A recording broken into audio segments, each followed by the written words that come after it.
Peter and his younger sister Julia loved playing in their backyard garden. It was a little sanctuary filled with blooming flowers, chirping birds, and a small pond where they could spend hours lost in their imaginations. This particular afternoon, they were pretending to be adventurers exploring an uncharted island. Julia, with her innocent smile and bright laughter, was the pirate captain, while Peter played the role of her loyal first mate. Suddenly, the peace was shattered by ferocious barking. From the corner of the garden, a large, intimidating dog appeared, its eyes fixed on Julia. She froze, her eyes wide with fear.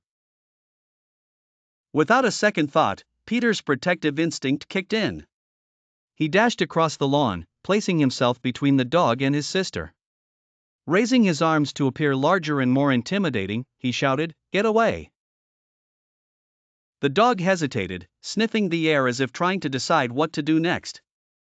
With each heartbeat thundering in his chest, Peter yelled again, this time with more authority, "Go home!" The dog's barking turned to growling, and it took a reluctant step back. Just then, Mrs. Harris from the neighboring house rushed over, calling out to the dog. "Max!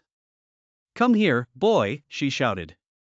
The dog, Max, recognizing his owner's voice, reluctantly turned and trotted back to her. Mrs. Harris apologized profusely, explaining that Max had slipped out of the gate when she was taking out the trash. Peter, still shielding his trembling sister, nodded and said it was okay. He turned to Julia and hugged her tightly, wiping away the tears streaming down her cheeks. "It's all right, Julia.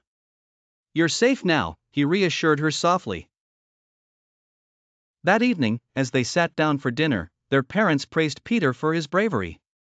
Julia clung to Peter's arm, her admiration for her big brother shining brightly. Peter had always known he had to look out for his sister, but today he had proved it beyond a doubt. From that day on, whenever Julia felt scared or unsure, she would remember how her brother had stood up for her, and it gave her strength. And Peter learned that being an older brother meant more than just playing games, it meant being a protector, a guardian, and a hero in the eyes of someone who trusted him completely.